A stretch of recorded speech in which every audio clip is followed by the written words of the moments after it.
Weekly CPR के through आप काफ़ी एग्जैक्ट लेवल्स प्रिडिक्ट करते हैं मार्केट के। यहाँ पे ऊपर जैसे बहुत सारे लोग कंफ्यूज आएंगे, ऊपर आर्ली टाइम फ्रेम दिखा रहा है, हाँ, तो हम इसे वीकली सीपीआर क्यों कंसिडर कर रहे हैं? फार्मूला का कोई भी लेना देना नहीं है ट्रेडिंग में ऑर्डर पंच करते समय, क्योंकि ये जो टूल है CPR by ask Dinesh Kumar जो हमारे ट्रेडिंग व्यू में पब्लिश्ड है, तो उस टूल में हमने सारे लाइंस को बाय डिफ़ॉल्ट ऑटोमेटिक किया हुआ है, तो इसीलिए हमको उसके फार्मूले में जाने की ज़रूरत नहीं है। तो आज हमारे साथ हैं दिनेश कुमार जी।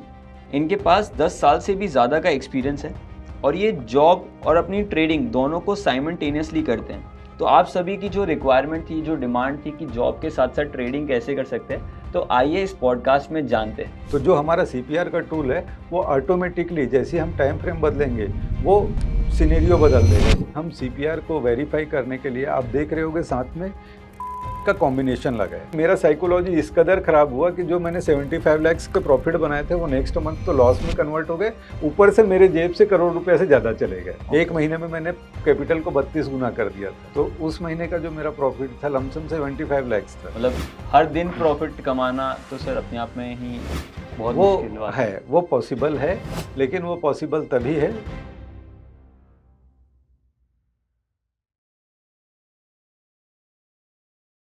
तो सर आज का पॉडकास्ट बहुत ज़्यादा इंटरेस्टिंग होने वाला है, क्योंकि जॉब के साथ ट्रेडिंग करना ये हर जॉब करने वाले बंदे का ड्रीम रहता है कि मैं जॉब कर ही रहा हूँ, साथ में ट्रेडिंग भी कर लेता हूँ तो एक्स्ट्रा इनकम हो जाएगी। और आप परफेक्ट एग्जांपल हैं ये जी। चीज़ को समझाने के लिए, क्योंकि आप अभी एक कोई कॉर्पोरेट में जॉब कर रहे हैं करंटली, एंड आप जी। साथ में ट्रेडिंग भी करते हैं एंड इफेक्टिवली कर रहे हैं, क्योंकि जैसा आपने बताया था वीकली सीपीआर के थ्रू आप काफ़ी एग्जैक्ट लेवल्स प्रिडिक्ट करते हैं मार्केट के और एंटिसिपेट करते हैं, उसके अकॉर्डिंगली अपने ट्रेड्स पंच भी करते हैं एंड आपके काफ़ी सारे एम्प्लॉयज़ भी आपको फॉलो करते हैं। तो जी। आज यही स्ट्रैटेजी हम हमारे व्यूअर्स के साथ डिस्कस करना चाहेंगे, जहाँ पे आपकी जो वीकली सीपीआर वाली जो स्ट्रैटेजी है, जहाँ पे आप कैसे मार्केट्स के एग्जैक्ट लेवल आइडेंटिफाई करते हैं। तो आज प्लीज़ आप हमें वो समझाइए, कैसे आप करते हैं ये? जी। जितने भी बड़े इंस्टीट्यूशंस हैं या बड़े फंड हाउस, उनके जो ऑर्डर्स होते हैं वो चाहे वो एल्गो के फॉर्म में हो या डायरेक्ट पंचिंग हो, वो सीपीआर के ऊपर ही बेस्ड होता है। तो आप कभी भी जज करेंगे कि जब भी सीपीआर का कोई एक लेवल आता है वहाँ पे मार्केट पॉज हो जाता है और वहाँ पे रुक के अगर उसको ब्रेक करेगा तो उसके पहले वो टाइम बिताता है। तो अगर आप सीपीआर को फॉलो करते हैं और उसके लेवल्स को फॉलो करते हैं तो आपको भी एक अंदाज़ा लग जाएगा कि कहाँ पे एंट्री करना है, कहाँ तक हमारा जो ट्रेड है उसको कंटिन्यू करना है और कहाँ पे हमको एग्जिट करना है। तो ये वेल डिफाइंड होता है और आप देखेंगे कि जो भी सीपीआर लेवल आएगा नेक्स्ट, उस पे पॉज़ होता ही है और कई बार अगर उसको वन वे ब्रेक कर देता है तो फिर नेक्स्ट सीपीआर लेवल की तरफ जाता है। तो वीकली सीपीआर इसलिए इम्पोर्टेंट है क्योंकि जैसे अगर हम मंथली पिक्चर देखते हैं या बड़ा व्यू देखते हैं तो पूरा मंथली सिनेरियो हमको देखना है। एक वीकली सिनेरियो होता है जो इंटरमीडिएट सिनेरियो है, एक ओके होता है इंट्राडे। सर, थोड़ा सा और आगे जाने से पहले काफ़ी सारे नए व्यूअर्स भी होंगे जो नए ट्रेडर्स हैं, जी। उनको थोड़ा सा ब्रीफ में समझा सकते हैं सीपीआर क्या होता है सीपीआर, और कैलकुलेट कैसे होता है? हाँ, सीपीआर बेसिकली इसको पिवोट पॉइंट ही होता है।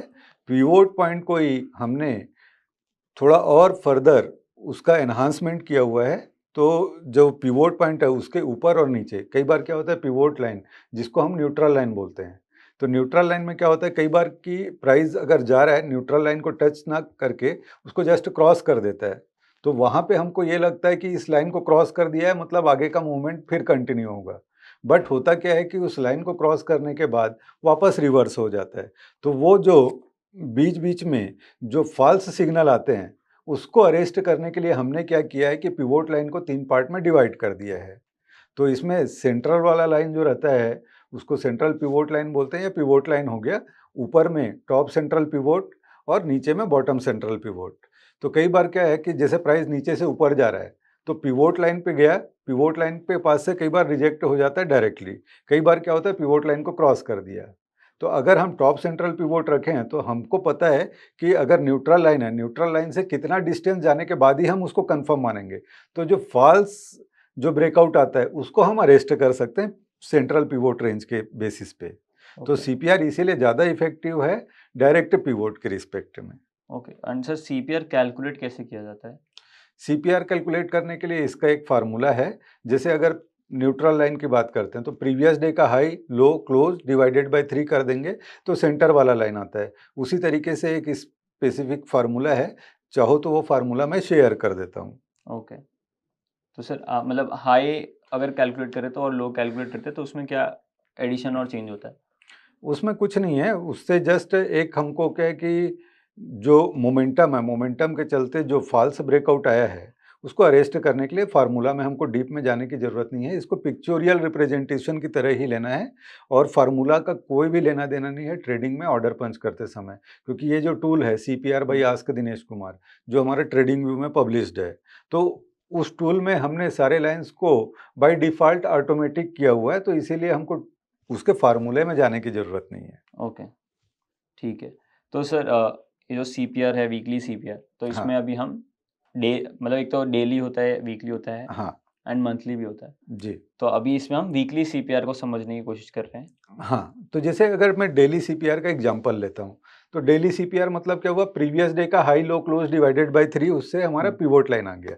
अगर मैं इसको वीकली कर देता हूँ, तो वीकली में क्या होगा कि प्रीवियस वीक का high low close divided by 3। Correct. अगर मैं इसको मंथली में लेके जाना चाहूँ, तो प्रीवियस मंथ का high low close divided by 3। अगर इसको ईयरली में लेके जाना चाहूँ, तो प्रीवियस ईयर का high low close divided by 3, तो उससे ईयरली न्यूट्रल लाइन या पिवोट लाइन निकल गया।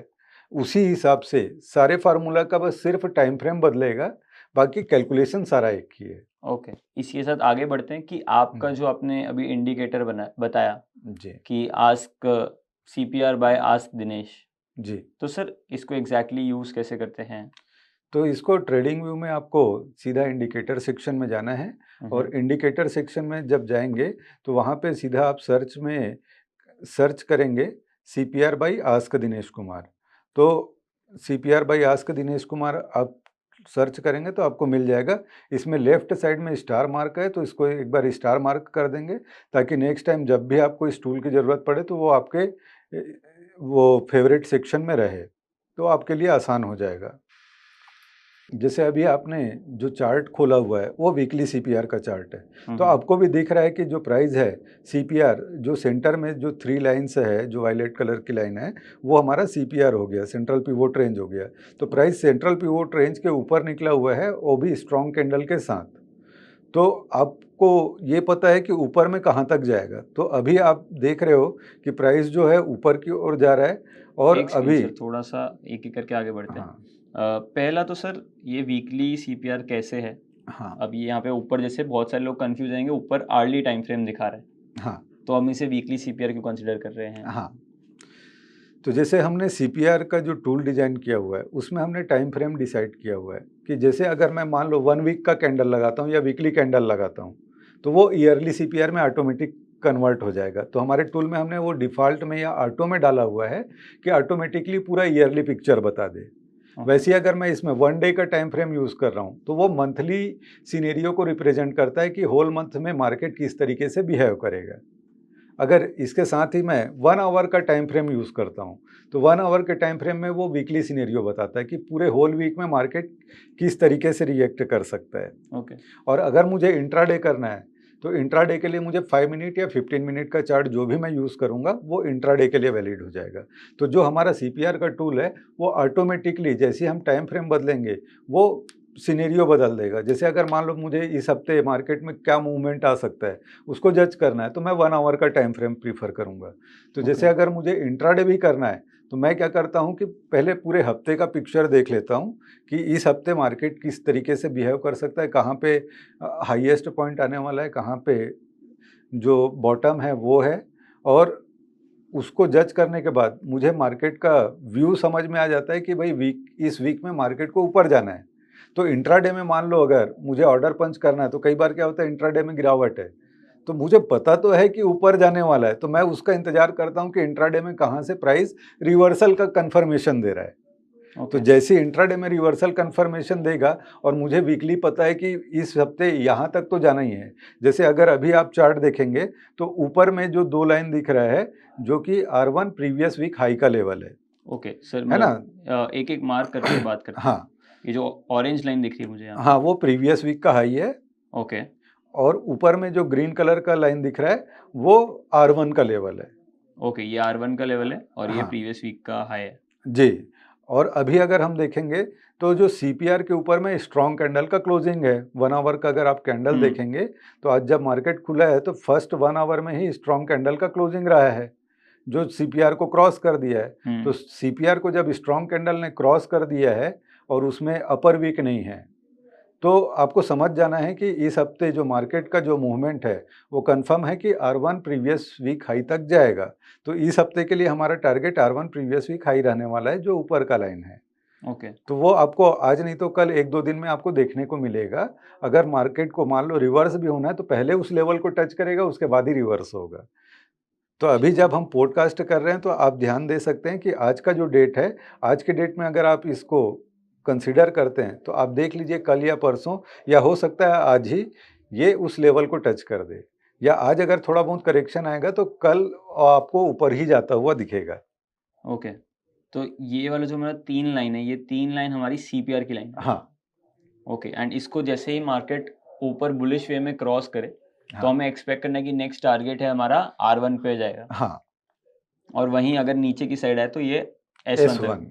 S1 इसको कभी भी हम कंबाइन में रखते हैं। जैसे अगर मान लो हम CPR के पास से पहला अपर बाउंड्री या लोअर बाउंड्री की बात करते हैं तो वो एक रेंज बनाता है। तो रेंज में क्या है, अपर बाउंड्री जो रहता है ना उसको प्रीवियस वीक हाई के साथ साथ हम R1 को कंबाइन करते हैं, इसीलिए हम इसको R1 प्रीवियस वीक हाई बोलते हैं। एक कंबाइंड लाइन मान लेते हैं ताकि अगर नीचे से ऊपर जा रहा है तो एक तो वो बड़ा रुकावट का काम करेगा, और मान लो उसको भी तोड़ दिया तो आपको समझ जाना है वो ब्रेकआउट हो गया, फिर वन वे कहीं भी जा सकता है। ओके, है ना। वैसे ही अगर नीचे आ रहा है तो नीचे वो S1 प्रीवियस वीक लो पे आएगा और वो हमारे लिए मेजर सपोर्ट का काम करेगा।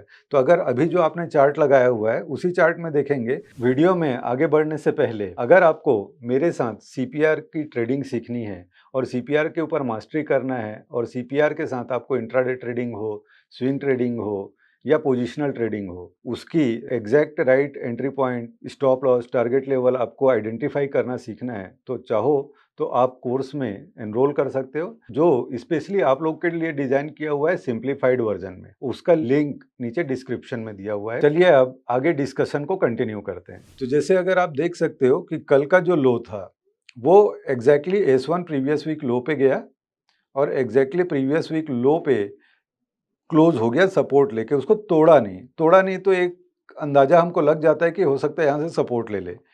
तो वहीं से आप देखोगे कि एग्जैक्टली उसी लेवल से सपोर्ट लेके वापस बाउंस कर गया और जो पहला कैंडल है वो पहला कैंडल ही सीधा CPR के ऊपर क्लोज हो गया है, 1 आवर का कैंडल जो कि स्ट्रॉन्ग कैंडल है। तो पहला ही कैंडल जब CPR के ऊपर क्लोज हो गया तो हमको एक अंदाजा लग जाता है कि इसको जाना तो है R1 प्रीवियस वीक हाई तक। ओके, तो आज भले हम रिकॉर्ड कर रहे हैं, अब कल देखेंगे या कल खुलेगा ही तो उसी लेवल के आसपास खुलेगा। तो जब भी CPR लेवल के ऊपर स्ट्रॉन्ग कैंडल बनता है तो हमारा जिम्मेदारी बनता है कि R1 प्रीवियस वीक हाई पे हम एक बार प्रॉफिट बुक कर लें, क्योंकि वो मेजर एक रेजिस्टेंस का काम करता है। अगर हमको इसमें दोबारा पोजीशन बनाना है तो हम इसका इंतजार करेंगे कि वो R1 प्रीवियस वीक हाई को क्रॉस कर दे, ओके, तभी हमारा पोजीशन बनेगा।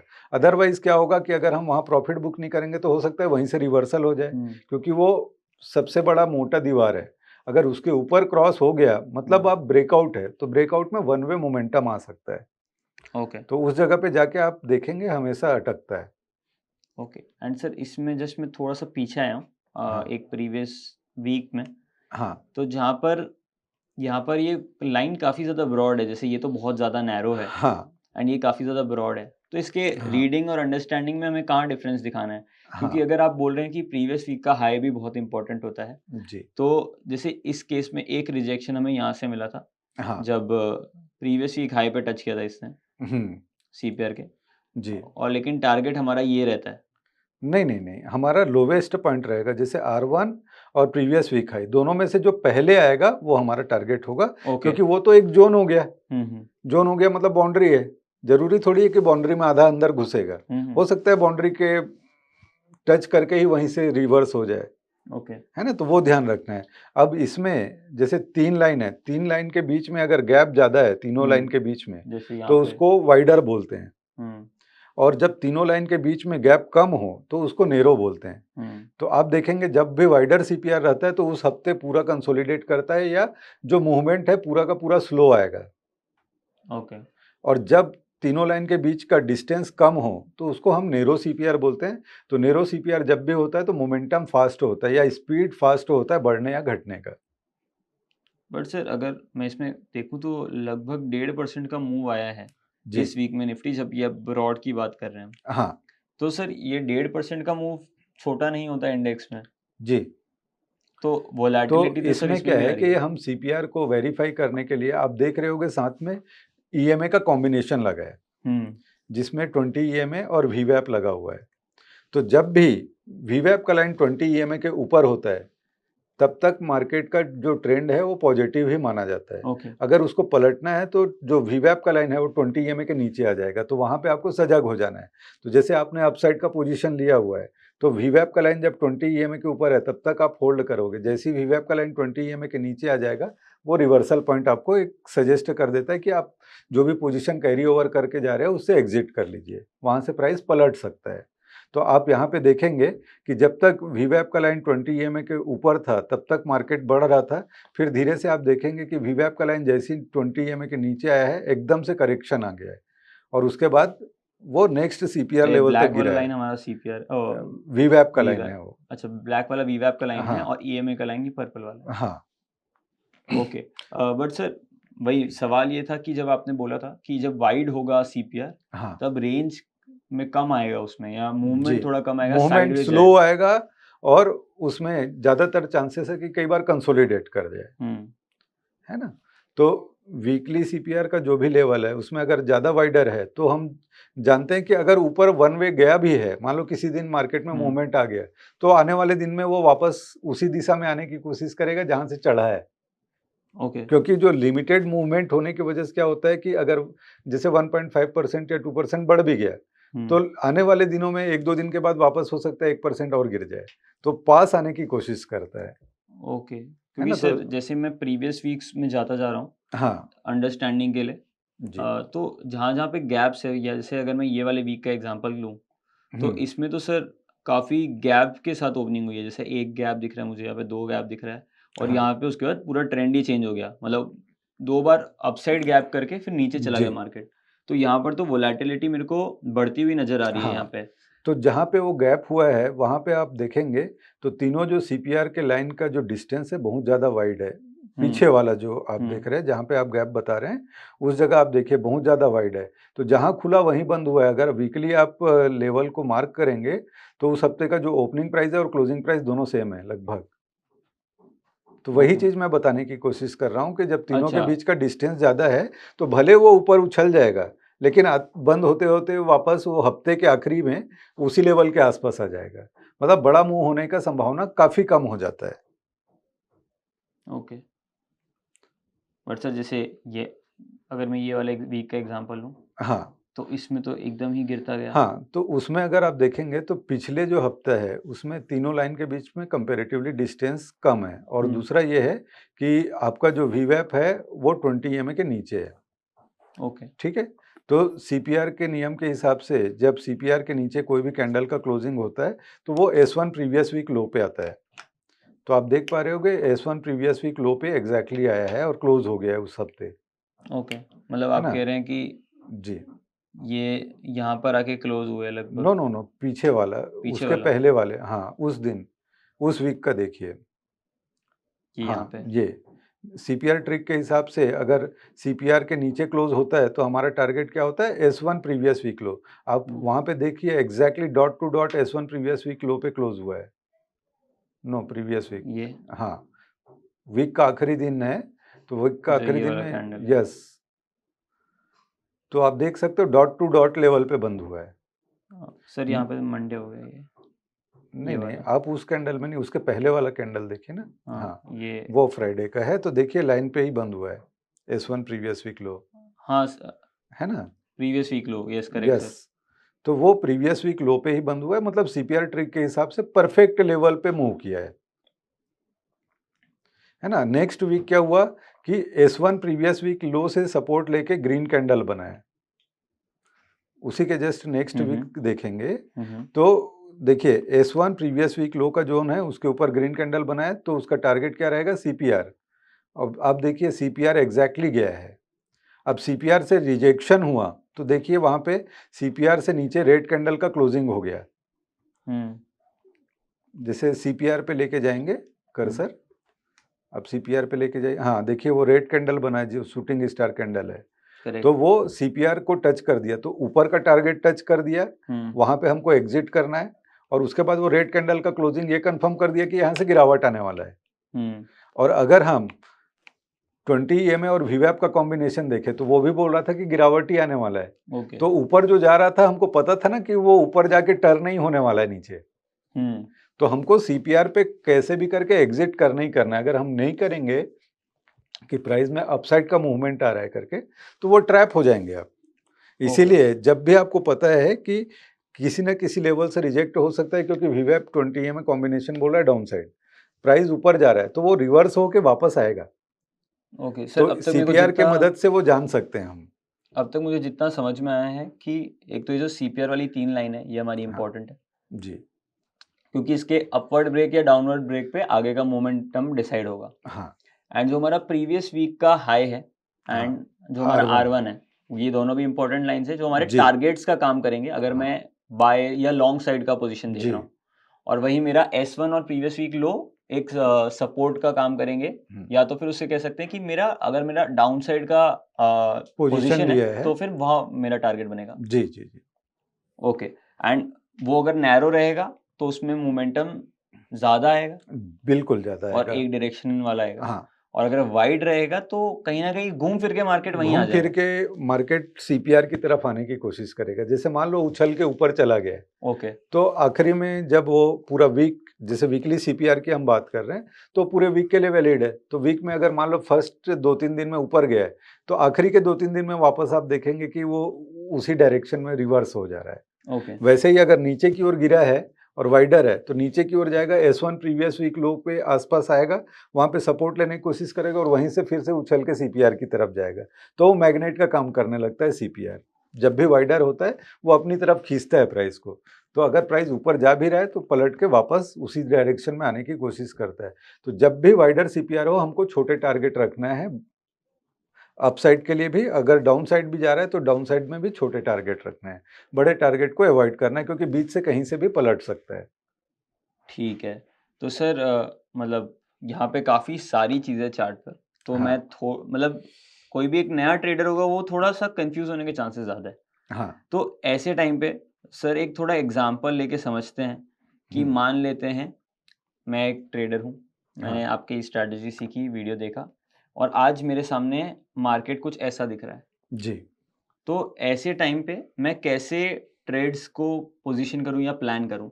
हाँ आज के दिन का ही पूरा डिस्कशन कर लेते हैं। जैसा मैंने हाँ देखा कि ये यहाँ से ऊपर भागने लग गया मार्केट। हाँ तो इसने जैसे ही CPR क्रॉस किया अपने फर्स्ट आवर में, मेरे को पता पड़ गया मेरे को लॉन्ग ट्रेड लेना है। हाँ बिल्कुल। तो मैं अगली कैंडल में ही लॉन्ग ट्रेड की तरफ नहीं, चला सेम जाऊँ? कैंडल में, अगर सेम कैंडल का क्लोजिंग हो रहा है तो क्लोजिंग होने के 2-4 सेकंड पहले आप ले सकते हो, या 10 सेकंड 15 सेकंड पहले आप ऑर्डर पंच कर लो, क्योंकि हाँ।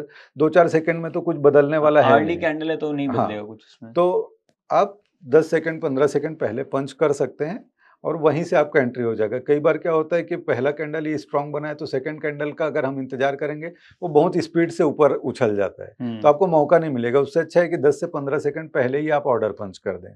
ओके। तो मान लेते हैं और मैंने जैसे यहाँ पे हमने ऑर्डर पंच किया, तो हमारा टारगेट लेवल हमको क्लियर है कि जाना तो इसको R1 प्रीवियस वीक हाई ही है, और वो लेवल आ रहा है आपका ऊपर की ओर। तो वो आज नहीं अगर आएगा तो कल के डेट में आ जाएगा वो, ओके। है ना। तो वो मतलब लेवल है लगभग आपके पास, प्री डिफाइंड लेवल है। और अगर यहाँ से ये फेल होता है तो CPR के नीचे अगर आवरली कैंडल का क्लोजिंग हो गया तो हमारा एग्जिट भी बन जाता है यहाँ पे। अच्छा, तो मतलब यही अर्ली कैंडल अगर CPR के आसपास टच भी कर देता है तो नहीं, मेरे पास नीचे क्लोज होना चाहिए। क्लोज हो टच जाए। करेगा तो वो सपोर्ट का काम करेगा, हो सकता है नीचे आए तो वो सपोर्ट का काम करेगा, लेकिन अगर उसके नीचे जाके कोई कैंडल का क्लोजिंग हो गया तो फिर हमको एग्जिट करना है। ओके, वरना हमें वो ट्रेड राइड ही करते हाँ, रहना। वो ट्रेड राइट करना है जब तक कि वो R1 प्रीवियस वीक हाई को टच ना करे।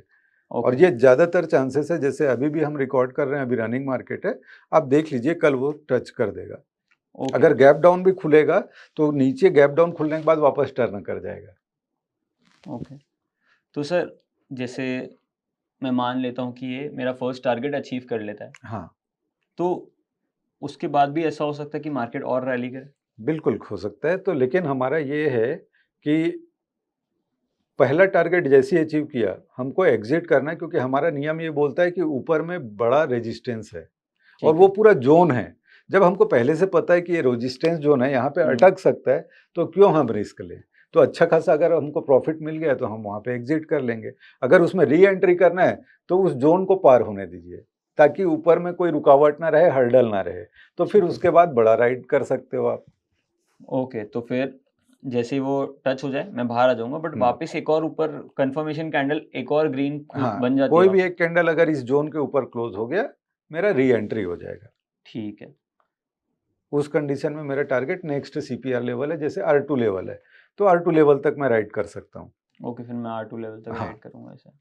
तो जब उस रेजिस्टेंस जोन को पार कर देता है, तो जब मान लो प्राइस ऊपर हो गया, तो उस ऊपर जाने के बाद मान लो अगर उसमें गिरावट भी आता है, तो जो पहले हमारे लिए रेजिस्टेंस जोन था, वही हमारा सपोर्ट जोन बन जाता है। ओके। तो ऊपर गया, अगर मान लो गिरावट आया भी, तो उसी एरिया से वो सपोर्ट लेके वापस बाउंस करेगा और वो R2 लेवल तक जाएगा।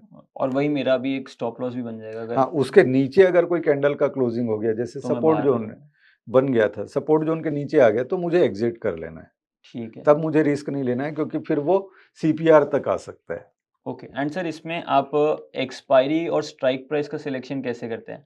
मान लेते हैं मैं मंडे को ये चार्ट देख रहा हूँ, हाँ, आज तो वेडनेसडे है, बट मैं मंडे को देख रहा हूँ। ट्यूसडे को निफ्टी की एक्सपायरी है हाँ। और मैं निफ्टी में ही ट्रेड करता हूँ, तो क्या मैं उसी वीक की एक्सपायरी में काम करूँगा या मैं अगले वीक की एक्सपायरी प्रेफ़र करूँगा? नहीं, वो डिपेंड करता है कि क्या आप पोजिशनल ट्रेड लेके जाना चाह रहे हैं। ओके। अगर आप पोजिशनल ट्रेड लेके जाना चाह रहे हैं और ऑप्शन बायर हैं, हुँ। तो कोशिश करिए कि नेक्स्ट वीकली एक्सपायरी का आप लें।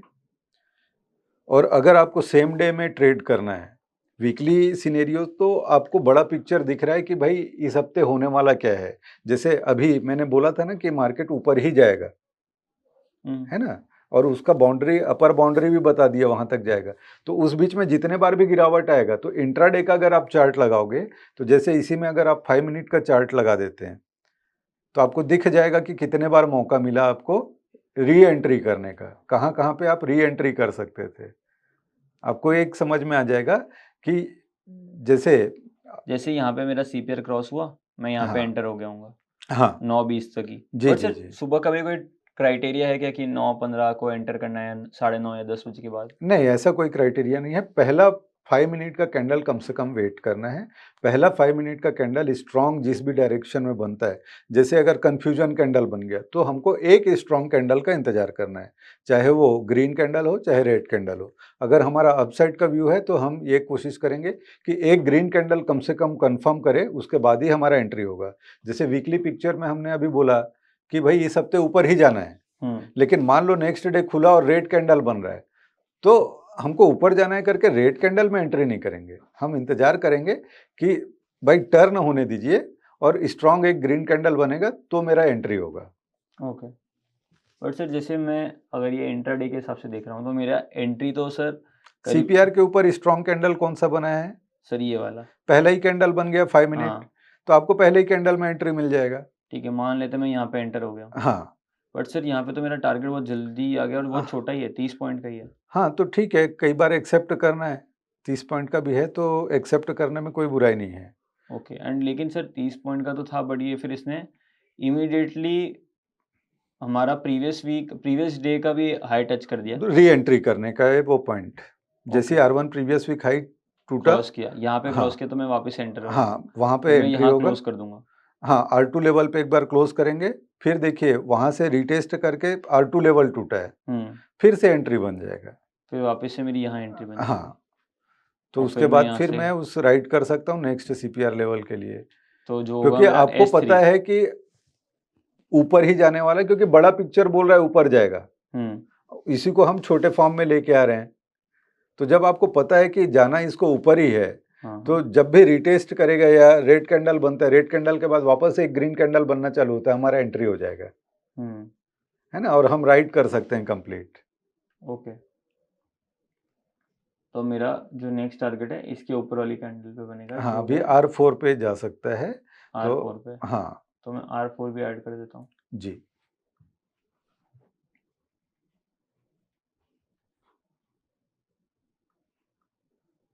तो करीब करीब यहाँ तक का मेरा हाँ, टारगेट वो बनेगा। टारगेट रहेगा। अगर वो टारगेट आज अचीव नहीं होगा तो कल वो टारगेट अचीव कर देगा। ओके, अगर मैं इंट्राडे ट्रेडर हूँ तो मैं ट्राई करूंगा कि उसी हाँ, दिन में क्लोज कर दूँ। और हाँ। इसमें सर कोई लिमिट है कि मेरे को इतने बजे के बाद से ट्रेड देखना नहीं है इंट्राडे ट्रेडर्स के लिए? नहीं, इसमें क्या होता है, जो साइकोलॉजी है ना, हर एक इंडिविजुअल का अपना-अपना कैपेसिटी होता है। अगर मैं मार्केट में ट्रेड करने आया हूँ, तो मुझे पता होना चाहिए कि मुझे कितना प्रॉफ़िट लेना है मार्केट से या पर डे का मेरा क्या टारगेट है। अगर मेरा टारगेट अचीव हो जाता है, तो उस कंडीशन में मुझे अपने टारगेट जैसे ही कंप्लीट होता है, अपना टर्मिनल क्लोज़ कर देना चाहिए। ओके। और अगर आपको री-एंट्री करना है, तो वो बहुत ज़्यादा एक्सपर्टीज़ माँगता है। तो बेहतर है कि जैसे जो नए लोग हैं, नए लोग के लिए तो क्या है, उनको अपना टारगेट डिफाइन करके रखना चाहिए। अगर उनका टारगेट मीट होता है, टर्मिनल क्लोज़ करिए, मार्केट बंद होने के बाद दोबारा देखिए और मार्केट बंद होने के बाद भले एनालिसिस कीजिए, अगर आपको एनालिसिस करना ही है तो।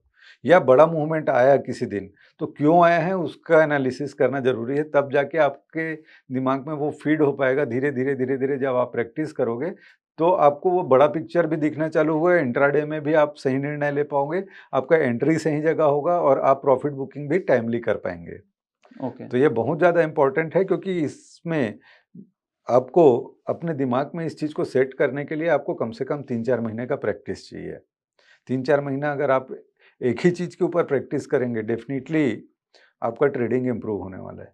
जैसे कई बार होता है ना, जैसे आप बचपन में स्कूल जाते होगे, तो घर से स्कूल जाने का जो रास्ता होगा वो एक ही रहा होगा।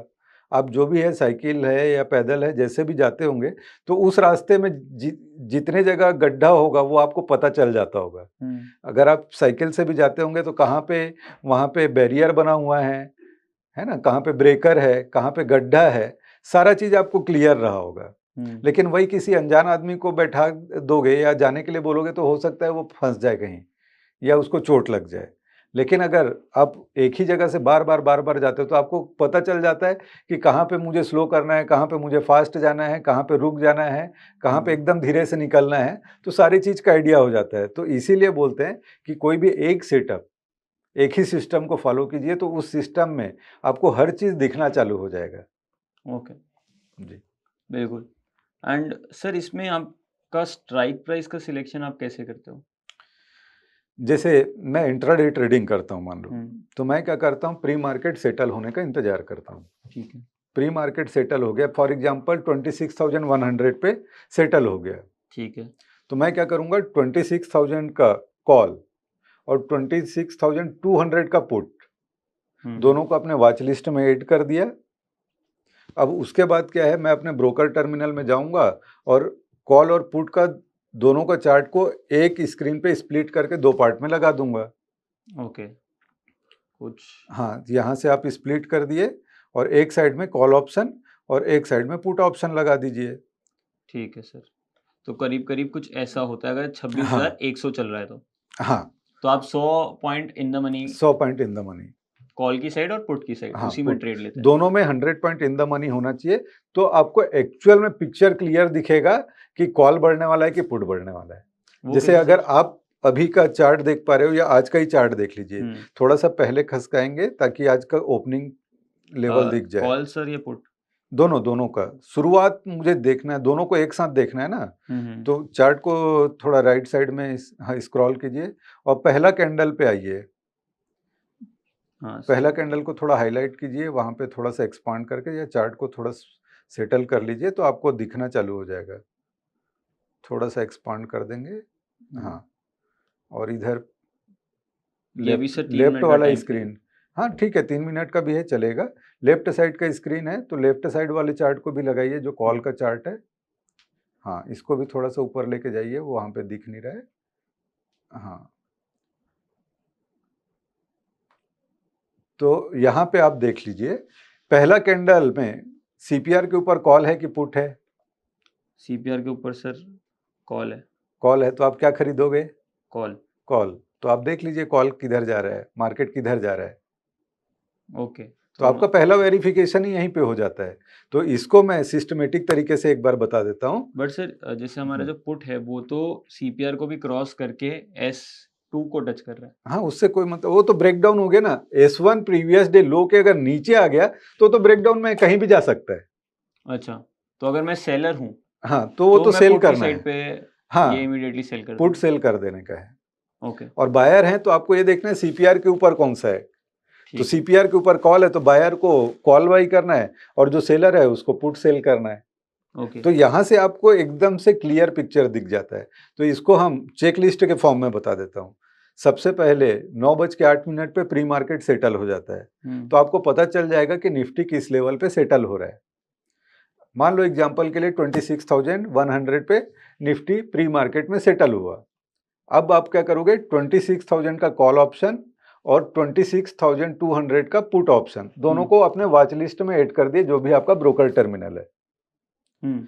उसके बाद आप क्या करोगे, अपने ब्रोकर टर्मिनल में कॉल और पुट का जो चार्ट है उसको दो पार्ट में स्प्लिट कर दोगे, जैसे आपने अभी स्क्रीन पे दिखाया हुआ है। ठीक है। अब आपको इंतजार करना है धैर्यपूर्वक 9:15 का, और 9:15 के बाद आपको ये देख लेना है कि फर्स्ट 5 मिनट में कॉल ऑप्शन के ऊपर सीपीआर के ऊपर कॉल ऑप्शन है कि सीपीआर के ऊपर पुट ऑप्शन है। ओके, तो उसी साइड पे मेरे को डायरेक्शन में तो ट्रेड लेना है। अगर आप बायर हो तो जो सीपीआर के ऊपर निकला हुआ है, चाहे वो कॉल में हो या पुट में हो, जैसे मान लो एग्जांपल के लिए पुट में सीपीआर के ऊपर फर्स्ट 5 मिनट का कैंडल क्लोजिंग कर दिया, आप पुट ही बाई करेंगे। ओके, और मान लो कॉल में फर्स्ट 5 मिनट का कैंडल ऊपर बाई किया, ऊपर क्लोज हुआ है, तो आप कॉल में बाई करेंगे। तो उस समय वेरीफाई ये जरूर कर लेना, अगर कॉल में सीपीआर के ऊपर है तो पुट में सीपीआर के नीचे होना चाहिए, तो डुअल कंफर्मेशन हो जाता है। कई बार आप देखोगे कि कॉल और पुट दोनों में सीपीआर के नीचे है, ओके, तो समझ जाना उस दिन मार्केट मूव करने वाला नहीं है, दोनों सेलर का दिन है वो। ओके, आपको एकदम क्लियर पिक्चर दिख जाएगा। ठीक कई है। दिन आप देखेंगे कॉल और पुट दोनों सीपीआर के नीचे है, आप समझ जाना बायर का दिन नहीं है, ओके, तो दिन उस दिन ट्रैप ही हमें होना ट्रेडिंग है। नहीं करनी है अगर हाँ, बायर है तो। बायर हैं तो नहीं करना है। बायर है और आप में धैर्य है तो आप धैर्यपूर्वक इंतजार कीजिए कि हो सकता है फर्स्ट हाफ में वो दोनों सेलर का हो, सेकंड हाफ में मूवमेंट आने वाला हो, तो सेकंड हाफ में कॉल और पुट दोनों में से कोई एक सीपीआर के ऊपर निकलेगा। ओके, तो जो निकलेगा आप समझ जाना कि बाई आपको उसी में करना है। ठीक है। बट सर यूजुअली हम जो भी जॉब करते हैं उनको स्विंग ट्रेडिंग सजेस्ट करते हैं, तो आप सर इंटरडे ट्रेडिंग कैसे कर पाते हैं? वो प्रैक्टिस की बात है, और मैंने काफ़ी प्रैक्टिस किया हुआ है इसके ऊपर, तो मेरे लिए भी टफ हो जाता है, क्योंकि अगर मैं सुबेरे मॉर्निंग में मीटिंग्स में रहता हूँ तो मेरे लिए भी टफ हो जाता है। तो जिस दिन मुझे अपॉर्चुनिटी मिलता है उस दिन मैं इंट्राडे ट्रेडिंग करता हूँ, और जिस दिन अपॉर्चुनिटी नहीं मिलता है तो मेरे पोजिशनल ट्रेड्स होते हैं। तो पोजिशनल ट्रेड्स के लिए वो सिनेरियो अलग है, तो वो मैं आप चाहो तो एक्सप्लेन कर देता हूँ यहाँ पे। बिल्कुल सर, तो मतलब बहुत सारे ऐसे व्यूअर्स होंगे जो जिनके लिए डिफिकल्ट होगा मॉर्निंग के टाइम पे ट्रेड पंच करना, जैसे आपने बोला 9:15 पे ही पंच कर देना। जी। मैं तो 9:15 में सर घर से निकल रहा होता हूँ, भाग रहा होता हूँ, ब्रेकफास्ट कर रहा होता हूँ, तो मेरे लिए बहुत मुश्किल रहता है, तो मेरे को रिलेट करना में दिक्कत हो रही है। तो मैं ऐसा हूँगा कि मैं पोजिशनल प्रेफर करना चाहूँगा। जी। तो अगर हम पोजिशनल के पर्सपेक्टिव से समझते हैं, हाँ, तो सेम चीज़ हमें बस 1 आवरली में करनी है, सेम प्रोसेस। तो जैसे अगर आप ट्रेडिंग व्यू का चार्ट लगाएंगे अपने स्क्रीन पे, तो मैं इस स्क्रीन पे आपको एक्सप्लेन कर देता हूँ। यहाँ पे जैसे हम पोजिशनल ट्रेड की बात कर रहे हैं, तो मैं टाइम फ्रेम यूज करूंगा 1 डे का। उससे छोटा 1 डे। टाइम फ्रेम पोजिशनल के लिए या स्विंग के लिए उतना उचित नहीं है। 1 आवर का कैंडल आप यूज कर सकते हो एंट्री पोजीशन को आइडेंटिफाई करने के लिए। ओके। जैसे कई बार होता है ना, हम नहीं देख पाए, बाद में दिखा हमको, तो वो सही जगह है कि नहीं उसमें एंट्री करने के लिए, उसके लिए हम 1 आवर का टाइम फ्रेम यूज कर सकते हैं एंट्री करने के लिए। बट हमको बड़ा पिक्चर ही देखना है। 1 डे का कैंडल मतलब डे टू डे जो मूवमेंट आ सकता है वो 1 डे के कैंडल पे ही ज़्यादा प्रिफरेबल रहेगा। ओके। तो इसके लिए हम ईएमए का जो सेटिंग है, या हमारे टूल में आप सेटिंग में जाएंगे तो टूल के सेटिंग में ईएमए थोड़ा सा चेंज करना पड़ेगा। नीचे में आप ईएमए का आएंगे तो यहाँ पे जो 8, 13, 21, 34 है, तो 13 के जगह में आप वहाँ पे 50 कर देंगे, और ये 34 की जगह 200 कर देंगे। ठीक है, ओके कर दीजिए। सर लेकिन हमने इसको सिलेक्ट किया हुआ है। उसका 21 नहीं रहने दीजिए, 20 या 21 दोनों एक ही है लगभग, कोई फर्क नहीं पड़ता है। हाँ, अच्छा, बट सर ये तो बाकी सारी तो हाइड की टिक हुई है। कर दीजिए उसको, टिक हाँ। कर दीजिए उसका, क्योंकि हम पोजिशनल लेके जा रहे हैं ना, तो हमको बड़ा पिक्चर भी देखना पड़ेगा। इसीलिए हम 50 और 200 EMA का कॉम्बिनेशन भी यूज हाँ, तो करेंगे यहाँ पे। 21 को हटा देता हूँ। नहीं, 21 भी रहेगा, वो भी इम्पोर्टेंट है। अच्छा, तो ये भी टिक करके रखना हाँ, है। वो भी टिक करके रखना है। ओके। ठीक है, थोड़ा चार्ट को स्मूथ करिए, थोड़ा सेटल कीजिए। हाँ, तो ये अगर आप, हाँ ठीक है, थोड़ा सा एक्सपांड करेंगे। हाँ, यहाँ पे आप देख पा रहे हो कि अगर मुझे अप ट्रेंड का पोजीशन बनाना है तो यहाँ पे 200 EMA सबसे नीचे होना चाहिए। तो आपका 200 EMA का चार्ट थोड़ा नीचे हो गया, थोड़ा सा ऊपर उठा देंगे हल्का सा स्क्रीन को। हाँ, तो नीचे में आप देखिए ये 200 EMA है। ओके, लास्ट वाला जो है। हाँ, ये 200 EMA है, इसके ऊपर में 50 EMA है, इसके ऊपर में 21 EMA है। ओके। तो जब भी मुझे स्विंग ट्रेडिंग का पोजीशन बनाना है, उस समय मुझे ये ध्यान देना है कि जो VWAP का लाइन है वो 21 EMA को क्रॉस करे या 20 EMA को। तो आपको दिख रहा है कि कब इसने क्रॉस किया है, आप वहाँ पे कर्सर ले तो जाके VWAP मार्क का लाइन कर सर देंगे। जो ब्लैक वाला है। हाँ, ब्लैक वाला लाइन VWAP का है। तो कौन सा कैंडल है या VWAP कौन से दिन 20 EMA को क्रॉस किया है? सर ये वाले दिन। हाँ, तो उसको थोड़ा राउंड कर देंगे ताकि व्यूअर्स को दिखे वो। इस दिन को हाँ, क्रॉस कर दिया। तो यहाँ पे आपका एंट्री पॉइंट बन गया। समझ गए आपको कब एंट्री लेना है? ओके। तो वहां पे आपका एंट्री होगा तो CPR ट्रिक के हिसाब से आपका टारगेट क्या रहेगा? R1 previous month high. ठीक है, क्योंकि मतलब जो CPR के ऊपर निकला, ये मंथली टाइम फ्रेम हो गया ना, हम्म, मंथली CPR हो गया क्योंकि 1 डे का कैंडल हमने यूज किया है।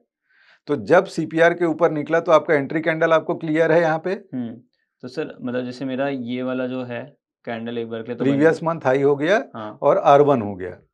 और R1 अब या तो मैं यहाँ तक एक्सपेक्ट कर सकता हूँ जाने नहीं, का। वहां तक नहीं करना है, हमको बॉटम पे ही एक बार प्रॉफिट बुक करना है। तो ओके। जो प्रीवियस कैंडल जो ग्रीन बना है, जिसके बाद से 3 रेड कैंडल बना है, तो उस दिन हमारा प्रॉफिट बुकिंग हो जाता। अच्छा, यहाँ क्योंकि वो गैप अप ही खुला है, तो वो हम्म, आपको तो बॉटम पे एग्जिट मिला नहीं है, आपको तो और अच्छे लेवल पे एग्जिट मिला है। तो उस दिन आपको प्रॉफिट बुक करना है, क्योंकि फर्स्ट अटेम्प्ट में जाता है वो रेजिस्टेंस जोन है R1 और प्रीवियस मंथ हाई का। तो रेजिस्टेंस जोन पे एक बार में पार नहीं करता। वही चीज को मैंने पहले भी एक्सप्लेन किया है कि वंस वो पहुंचता है, हमको एक बार एग्जिट करना है, फिर वो कंसोलिडेट करके फिर दोबारा उसको R1 प्रीवियस मंथ हाई को ब्रेक करता है, हमारा री एंट्री हो जाएगा। बिल्कुल। तो बेस्ट एंट्री इसमें कब होता है कि जब प्राइस 20 EMA को VWAP का लाइन क्रॉस करता है। तो इसके पहले अगर आप पीछे लेके जाइए, पीछे कब क्रॉस किया है, पिछले महीने देखिए। सर जैसे यहाँ पे क्रॉस किया हुआ है।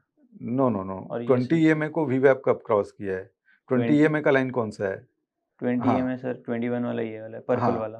पर्पल वाला, तो उसको यहाँ क्रॉस पे कौन सा कैंडल किया है? ये वाला। हाँ, तो राउंड कीजिए उसको। ये परफेक्ट एंट्री कैंडल है। क्लियर हुआ कहाँ पे परफेक्ट एंट्री होता है? ओके। इसके पहले आप देखिए 20 EMA को VWAP कब क्रॉस किया है, पिछले महीने, उसके पहले महीने जाइए। तो इस वाले में यहाँ पे अगर आप यहाँ पे मार्क करिए कब 20 EMA को VWAP क्रॉस किया है पिछले महीने। सर कुछ ये वाला कैंडल होगा। नो नो नो, उसके बाद वाले कैंडल ने क्रॉस किया, वो तो रेड कैंडल बना है। अच्छा, तो उसके सर बाद रेड कैंडल पे हम एंटर करेंगे नहीं। रेड कैंडल पे एंट्री नहीं करना, मैंने हमेशा बोला है ग्रीन कैंडल। तो ग्रीन कैंडल कौन सा दिख रहा तो है? सर नियर ये है वाला आगे, जो आगे आगे आपने जो रेड कैंडल किया था उसके, हाँ ग्रेट, वो वही जो, हाँ वो कैंडल आपका एंट्री कैंडल हुआ।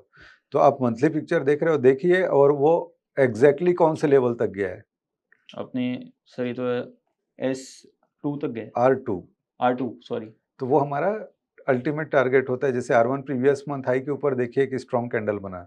बट मतलब हम हर टाइम बुक करते जाएंगे लेकिन री एंटर भी करते जाएंगे। री एंटर करेंगे तब जब वो R1 प्रीवियस मंथ हाई के ऊपर, हाँ वो कैंडल पे। जैसे यहाँ पे नो नो नो नो ये नो, वो वाली, पार कहाँ किया है? जैसे इस पे एंटर करेंगे सर। नो नो नो, वहां पे एंटर नहीं करेंगे। जो R1 प्रीवियस मंथ हाई का जो जोन है उसको पार किया है। आगे कैंडल में, हाँ वो कैंडल है ना, ये वाली। हाँ।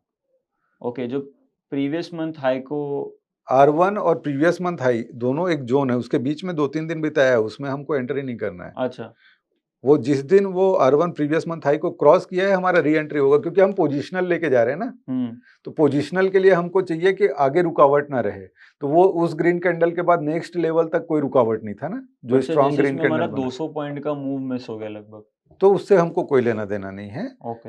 है ना। तो यहाँ पे तो आप इंडेक्स का एनालिसिस कर रहे हो हायर टाइम फ्रेम पे, हम्म, लेकिन हम इसके बीच में इंटरमीडिएट टाइम फ्रेम पे भी तो एंट्री कर सकते हैं ना, शॉर्टर टाइम फ्रेम के लिए, जैसे वीकली टाइम फ्रेम देख के, ओके, वीकली सीपीआर यूज करके या 1 आवर का कैंडल देख के। तो इसी चार्ट को जब स्प्लिट करेंगे 1 आवर में, तो उसमें भी जैसे हम 1-2 दिन का व्यू तो बना ही सकते हैं ना। बिल्कुल, ये पूरे महीने का सिनेरियो है, इसीलिए हम्म, हमको वो गैप दिख रहा है। लेकिन हम जरूरी थोड़ी है कि हर महीने के लिए हम महीने का टारगेट ही लेके चलेंगे, हम वीकली टारगेट भी तो लेके जा सकते हैं ना, 2 दिन के लिए प्लानिंग कर सकते हैं। क्योंकि अगर मैं मान लो इंट्राडे ट्रेडिंग नहीं भी कर पा रहा हूँ, तो मैं पोजिशनल ट्रेड तो ले सकता हूँ ना, दिन में एक ना एक बार तो टाइम मिलेगा मुझे चार्ट देखने का। ओके, तो वो 1 आवर के टाइम फ्रेम पे हम छोटे ड्यूरेशन के लिए ले सकते हैं, जैसे 1 दिन 2 दिन के लिए। तो वो जो आपको मिसिंग दिख रहा है वो आपका उसमें कैप्चर हो जाएगा। ओके। मेरा एक और सवाल है, जैसे आप बता रहे थे कि आपका दिन का इंट्राडे का टारगेट आप 50,000 रखते हैं जी। एंड उसके, बट सर मेरा एक वो सवाल है कि सिर्फ 50,000 ही क्यों? मतलब ऐसा बहुत बार, जैसे आज हम जिस दिन ये पॉडकास्ट शूट कर रहे हैं, ये मेरा सवाल आने का रीज़न ये है कि आज जब हम शूट कर रहे हैं तो मार्केट आज बहुत ज़्यादा ही ट्रेंडिंग है, लगभग 1.2% का इंडेक्स में मूव आया हुआ है। हम्म, तो सर ये ट्रेंडिंग वाले डेज ही तो होते हैं जहाँ पे सबसे ज़्यादा प्रॉफिट मौका मिलता है लूटने का, मतलब जी। बाकी टाइम बायर का तो वैसे ही बहुत कम नंबर आता है हम्म, पैसा कमाने के लिए। जी। तो जब जब मौका ऐसा मिल रहा है तो तब हमें हमारा एवरेज इंप्रूव नहीं करना चाहिए सर, कि ज़्यादा पैसा बन रहा है तो आज तो चलो थोड़े मेरी पोजीशन राइड करने देता हूँ, देखो कहाँ तक जाती है। जी, इसका 2 पहलू है। ओके, आप जो बोल रहे हो, अगर आपको पोजीशन को राइड करना है, बड़े टारगेट तक जाना है, तो या तो आपका वो एक्सपर्टीज लेवल हो या एक्सपीरियंस उस लेवल का हो कि आप उस राइड को समझ सको और उसको कैप्चर कर सको। तो यहाँ पे दूसरा पहलू ये आता है कि कई लोग हैं जिनकी मान लो कैपेसिटी है 4,000, 5,000, 6,000, 10,000 बनाने की, उसको अगर अचानक से किसी दिन बड़े प्रॉफिट हो गए 30,000, 40,000, तो जिस दिन उसको बड़ा प्रॉफिट होगा उसके नेक्स्ट डे उसको 10,000 छोटा लगेगा, जो एक्चुअल में उसकी कैपेसिटी है। बट सर तो ऐसे वो ही तो गलत दिशा में वो मत भटके, अच्छा, क्योंकि उसका साइकोलॉजी उस दिन से खराब होगा, उसको 10,000 छोटा लगेगा और उसके बाद क्या होगा, 10,000 के बजाय वो लॉस में जाने लगेगा, तो वो लड़ने लगेगा मार्केट से। तो होता क्या है कि एक आध दिन गलती से बड़ा पैसा बन गया, वो आपका साइकोलॉजी खराब कर देता है।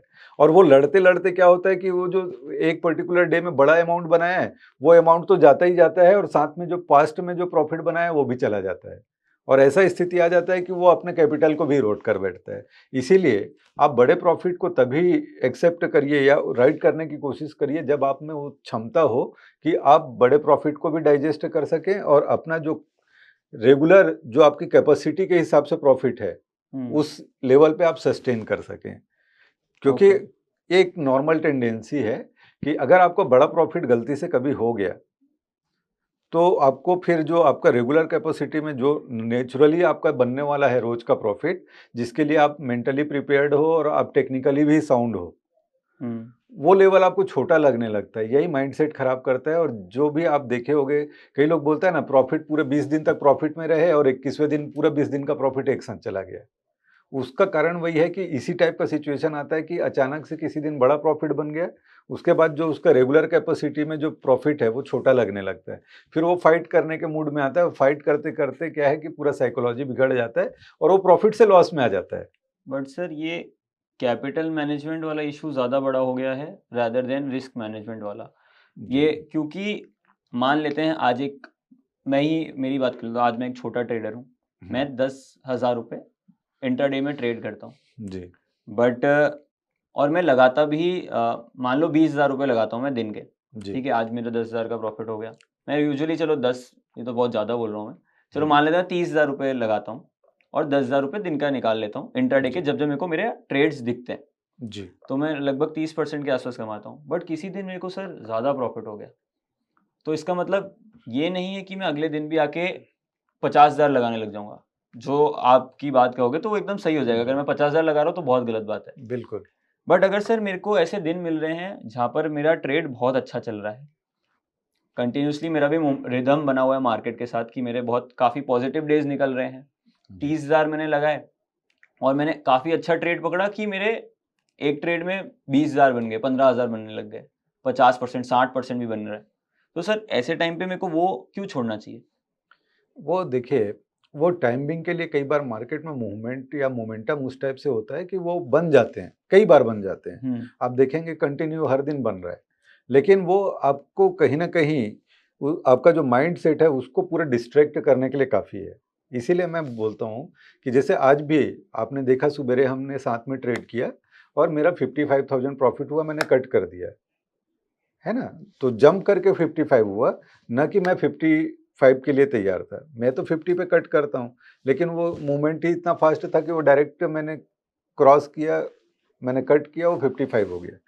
तो मैं उस चीज़ को भली भांति जानता हूँ, क्योंकि जैसे अगर आपने 2016 में मेरा स्टोरी देखा होगा, जैसे सीएनबीसी आवाज़ में मेरा इंटरव्यू आया था, जिसमें मैं बेस्ट ट्रेडर ऑफ इंडिया के लिए मुझे अवार्ड मिला था। ठीक है, तो हफ्ते में मेरा 750% प्रॉफिट था। तो देख 750%। वो आप अगर आप YouTube पे सर्च करेंगे तो सीएनबीसी आवाज़ दिनेश कुमार देखेंगे तो वहाँ पे आपको मिल जाएगा 750% का प्रॉफिट 1 वीक में। एक महीने में मैंने कैपिटल को 32 गुना कर दिया था। क्या बात है। तो उस महीने का जो मेरा प्रॉफिट था लमसम 75 लाख था, लेकिन उस समय मैं नोविस था। जैसे मैंने आपको बताया कि 2014-15 के आसपास तो मैंने ट्रेडिंग ही स्टार्ट की, लेकिन 2016 में मेरे को 75 लाख का प्रॉफिट हो गया एक महीने में। तो वो मेरा दिमाग को खराब करने के लिए काफी था ना।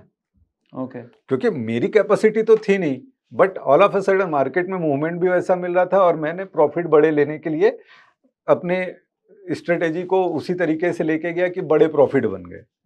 अब नेक्स्ट मंथ क्या हुआ कि मार्केट साइडवेज होने लग गया। अब मुझे तो दिखने लग गया कि मैं बड़े प्रॉफिट बनाने लग गया हूँ। तो नेक्स्ट मंथ से क्या हुआ कि मेरा साइकोलॉजी इस कदर खराब हुआ कि जो मैंने 75 लाख के प्रॉफिट बनाए थे वो नेक्स्ट मंथ तो लॉस में कन्वर्ट हो गए, ऊपर से मेरे जेब से करोड़ रुपए से ज्यादा चले गए। वो तो मेरे पास फाइनेंशियल बैकअप था और मैं अच्छी पोजीशन में हूँ। मेरा ऑलरेडी जो पैकेज था वो 35-36 लाख रुपए का पैकेज था, इसलिए इसलिए मैं सरवाइव कर पाया। लेकिन एक नॉर्मल आदमी उसके लिए तकलीफ हो जाता हो।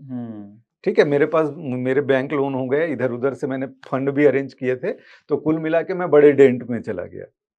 तो इसीलिए बोलता हूँ कि जो हमारी कैपेसिटी होती है ना, ग्रेजुअली इंप्रूव होती है। तो फिर मैं 2 साल तक प्रॉफिटेबल नहीं रहा, 2 साल तक कंटिन्यू लॉस करता रहा। जो भी पैसे आए वो नुकसान ही होते थे, क्योंकि दिमाग में वो बैठ गया था ना कि 2 करोड़ का लॉस है, कहाँ से भी भरपाई करोगे। तो वो साइकोलॉजी को संभलते संभलते वो 2020 का भी टाइम पीरियड गया, 2021 भी गया, 2022 के बाद फिर मैंने अपने आप को मेंटली प्रिपेयर किया, भाई 5,000 रुपये तो रोज का बनाना चालू करो पहले। तो सर आपके हिसाब से कब एक छोटा ट्रेडर एक बड़ा ट्रेडर बनने के लिए तैयार होता है? उसके लिए टाइम देना पड़ेगा। जैसे अगर मैं मान लो एग्जाम्पल के लिए बोल रहा हूँ, कोई 5,000 बनाता है, तो उसको 10,000 पे जंप नहीं करना है। 5,000 बना रहा है तो 3 महीने तक कम से कम 5-5 हज़ार रुपये ही पर डे बनाए। उसके बाद 5 के जगह में 6 या 7,000 करे। स्टेप बाय स्टेप 3-3 महीने में धीरे-धीरे बढ़ाए, क्योंकि 3 महीने में आदमी का जो, जैसे अगर हम लोग देखते हैं, जैसे अध्यात्म में बोला जाता है ना, 41 डेज तक कंटिन्यू एक चीज को करोगे तो वो आपका हैबिट का पार्ट हो गया, है ना। तो वैसे ही है, आप 3 महीना करिए एक ही चीज को, 3 महीना में आपका वो सेट हो जाएगा, हाँ भाई आप उसके लिए तैयार हो। उसके बाद फिर थोड़ा सा बढ़ाइए। तो स्टेप बाय स्टेप बढ़ाते बढ़ाते जाएंगे तो आप बड़े टारगेट की तरफ जाते हो। तो जैसे मैं भी शुरू में 5,000 रुपये बनाना ठीक है, बना ले रहे हैं, लेकिन बीच बीच में वो उत्तेजना तो आता ही था, क्योंकि पास्ट वाला जो डेंट है वो आज नहीं तो कल वो हमको हिट करता है। तो 5-5 हज़ार करके 10 दिन तक प्रॉफिट बनाए, 11वें दिन में फिर एक बड़ा प्रॉफिट ले लिए, और बड़ा प्रॉफिट लेने के बाद फिर वो 5,000 छोटा लगने लगता था। तो उस स्टेज से मैं 2 साल तक गुजरा हूँ। कि महीने में जैसे 20 ट्रेडिंग सेशन है, मेरा 15 से 16 ट्रेडिंग सेशन प्रॉफिटेबल रहता था, लेकिन 2 दिन में पूरा 15 दिन का प्रॉफिट जाता था। हर बार वही गलती। तो सर स्टॉप लॉस नहीं, जब आप कंसिस्टेंट हो और प्रॉफिटेबल भी हो तो आप स्टॉप लॉस को साइड कर देते हो। आपके दिमाग में ये बैठता है कि नहीं मुझे आज प्रॉफिटेबल होना है। किसी दिन आपका नुकसान हुआ तो वो आप डाइजेस्ट नहीं कर पाते हो। तो रिवेंज ट्रेडिंग वाली रिवेंज में आप पहुंचते ही हो। इसीलिए बोला कि अगर आप 20 दिन का जो ट्रेडिंग सेशन है, अगर 5-5 हज़ार भी बनाते हो तो 1 लाख रुपया हो जाता है ना। आप धीरे से बढ़ाओ, 3 महीना करोगे तो आपके पास 3 लाख रुपए का कैपिटल आपके अकाउंट में एक्स्ट्रा है, जिसको आप पे आउट करके रखे हो बाहर आपके सेविंग अकाउंट में या जिसमें भी, बट सर या ये किसी भी दूसरे रूप करना में। भी तो बहुत गलत है कि एक महीने में 20 से 21 ट्रेडिंग डेज होते हैं और मैं हर दिन अगर 5,000 रुपये कमा रहा हूँ, तो मैं तो ऐसा वर्ल्ड का बेस्ट ट्रेडर बन जाऊँगा ऐसे हिसाब से तो। मतलब हर दिन प्रॉफ़िट कमाना तो सर अपने आप में ही बहुत मुश्किल बात है। वो पॉसिबल है, लेकिन वो पॉसिबल तभी है जब आप अपनी कैपेसिटी को आइडेंटिफ़ाई करके धीरे-धीरे बढ़ते हो, तो वो पॉसिबल है। ऑल ऑफ अ सडन आप जंप करने की कोशिश करोगे, वो इम्पॉसिबल है। तो जो सर आप आपके कह रहे हो वर्डिंग्स है, कि उसमें क्या है कि आप अपना जो भी प्रॉफ़िट है, वो आप पे आउट कर लो। जैसे आज का आपका हुँ, प्रॉफ़िट है, 3 महीने तक आप सेम प्रॉफ़िट लेवल को पे आउट करते रहो, तो आप टिक जाओगे, क्योंकि आपका साइकोलॉजी खराब नहीं होगा, आपके अकाउंट में बड़ा पैसा दिखेगा भी नहीं। कई बार होता है कि कितने भी एक्सपर्ट हो, चाहे मैं कितना भी बोल लूँ, मेरे से भी गलती होता है, स्वीकार करना है उस दिन। हुँ, लेकिन अगर मैं मान लो पे आउट नहीं किया हूँ और एक साथ बड़ा अमाउंट है मेरे अकाउंट में, तो कहीं न कहीं मैं वो गलती कर बैठूँगा कि बड़े रिवेंज के चक्कर में बड़ा अमाउंट फिर से डाल दूँ या ऑर्डर उत्तेजनावश डाल दूँ। इसीलिए बेहतर है कि पे आउट करते रहो, ताकि किसी दिन अगर डेंट भी हो, तो उतना बड़ा डेंट ना हो कि आपका कैपिटल साफ हो जाए या आपको बड़े साइकोलॉजिकल मिस्टेक का सामना करना पड़े। ओके। है ना? तो वो कंसिस्टेंसी जब तक नहीं लाएँगे या अपनी क्षमता को पहचान के जब तक हम उस दिशा में नहीं चलेंगे, हम बड़े ट्रेड की तरफ जा ही नहीं सकते। उसका ओके, बैरियर है। ओके। एंड सर लेकिन आप मतलब आपके ट्रेडिंग जर्नी में आप काफ़ी अप्स एंड डाउन से गए होंगे अगर आप बोल रहे 75 लैक्स तक का हाँ, प्रॉफिट देखा है और वहाँ पे उसके अगले महीने 1 करोड़ रुपए का लॉस भी देखा है। तो सर जी। ये क्या आपकी पर्सनल लाइफ और आपका जो वर्क लाइफ है, तो उसको अफ़ेक्ट नहीं करा सर इसने? बिल्कुल अफ़ेक्ट करता है। ये स्थिति आ गया था कि जैसे मैं मैरिड था उस समय भी, है ना? तो मेरी वाइफ़ क्या है, मुझे देख के ही बोलती थी कंप्यूटर के पास नहीं जाना है। ओके। मतलब यही स्थिति था, क्योंकि वाइफ़ को भी तो, क्योंकि मैं जिस सराउंडिंग में था या जो मेरे सराउंडिंग में जो एनवायरनमेंट है, सारे लोग को थोड़ा-सा लग्ज़री का आदत था। जैसे हुँ, हमारे यहाँ सारी सुविधाएँ हैं। हुँ, सारी सुविधाएँ हैं, जैसे ऑफ़िसर्स क्लब, जितने भी सिविक एमिनिटीज़ के जितने भी आइटम हैं, क्लब, स्विमिंग पूल, ये वो जितना भी है, सारा चीज़ हमारे को एन्जॉय करने का आदत पड़ा हुआ है। अब अचानक से आपके पास फाइनेंशियल क्राइसिस आ जाए, तो हुँ, आपकी वजह से क्या आपके फैमिली भी हर्ट होती है ना, क्योंकि उसको जो डे टू डे एक्सपेंडिशन के लिए जो पैसे पहले मिल रहे थे, वो नहीं मिल पाएँगे। हुँ, या आप चिड़चिड़ा के कुछ बोलोगे, अगर अरेंज कर भी दोगे, तो भी आप कहीं न कहीं गुस्सा होके दोगे, आप हँस के नहीं दोगे, क्योंकि आपकी स्थिति खराब है। हुँ, तो जब हम गलती करते हैं ना, तो न केवल हमारे ऊपर इम्पैक्ट पड़ता है, हमारे परिवार के ऊपर भी इम्पैक्ट पड़ता है। ओके। तो हम जो गलती करते हैं ट्रेडिंग में, उसका असर पूरा पूरा क्लियरली आपको दिखेगा कि आपका जो नेगेटिव एनर्जी है वो आपके परिवार तक जाता है। इसीलिए इस चीज़ से बचना बहुत ज़रूरी है कि भई आप उसी लेवल पे ट्रेड में रिस्क लो, जितना आपकी कैपेसिटी है और आप झेल सकते हो, और जिसकी वजह से आपको अपने फैमिली मेंबर्स के सामने हुँ, वो एक्सप्रेस नहीं करना है। ओके। नहीं तो आपका फैमिली लाइफ डिस्टर्ब हो जाएगा। तो वो स्थिति बता रहा हूँ, तो सर जब फिर मेरी आपने वाइफ़ बोलती थी कंप्यूटर के पास मत बैठना। बिल्कुल सर मेरा वही पॉइंट है और क्या तो दूसरा उसके ये बाद बता रहा हूँ, दूसरा ये भी सुन लीजिए, दूसरा ये बता रहा हूँ, आज के डेट में ऐसा रहता है, अगर मैं घर में हूँ और 9 हुँ, बज रहा है, मेरी वाइफ़ उठाती है, 9 बज गए हैं उठो। ओके। क्योंकि तो वो एक समय वो था जब खराब दौर चल रहा था, हुँ, जब वो चिढ़ती थी या नफ़रत करती थी। आज ऐसा है कि उसको पता है कि इसको उठाऊँगी तो ये 9 बजे से 10 बजे तक में 50,000 कमा लेगा। तो अच्छा। समय में परिवर्तन भी आता है उसी हिसाब से। तो सर तो मेरा वो तो वही टाइम सवाल लेता था है। कि अब जब उनने ये रिस्ट्रिक्शन डाल दिया था कि कंप्यूटर को हाथ नहीं लगाना है, हाँ। तो उसके बाद वापस ट्रेडिंग शुरू कैसे करी छुप-छुप के? नहीं, मैं लड़ लेता था। मैं थोड़ा ज़िद्दी हूँ, तो मैं भी ज़िद्दी हूँ, तो मेरा ये था कि भई मैं कर रहा हूँ, तुझे जो चाहिए वो मिल जाएगा। ओके, चाहे जैसे भी अरेंज करूँ, तेरे पर्सनल रिक्वायरमेंट के लिए कोई डिस्टर्बेंस नहीं है। मैं अरेंज कर दूँगा, मुझे डिस्टर्ब मत करो, क्योंकि मुझे अपने आप को आगे बढ़ाना ओके। है ना? तो उसके बाद फिर क्या है कि भई उस समय तो फाइनेंशियल क्राइसिस तो था ही। हुँ, तो कहीं न कहीं और भी रास्ते तलाश रहा था ना कि मैं अपनी अर्निंग को बढ़ा सकूँ। हुँ, एक तो अच्छे खासे पैकेज में था, तो हाँ। 30, 35, 36 लाख का जो भी पैकेज है, वो एक अच्छा खासा पैकेज सर होता है। आपका तब का इतना पैकेज हाँ, तो आज कितने का आज बढ़ा था? अच्छे लेवल पे ही हूँ तो और आज तो अभी का करोड़ों के मेरा जो ऊपर इनकम है वो होगा। करोड़ में है। क्या बात है! ठीक है, तो वही बोल रहा हूँ कि उस समय में फिर दिमाग में आया ना कि इनकम कैसे बढ़ाया जाए। हुँ, तो फिर रास्ते तलाशने लगे, यूट्यूब में आया, यूट्यूब के बाद फिर मोबाइल ऐप, वेबसाइट ये सब डेवलप करवाना चालू किया, टीचिंग्स चालू किया।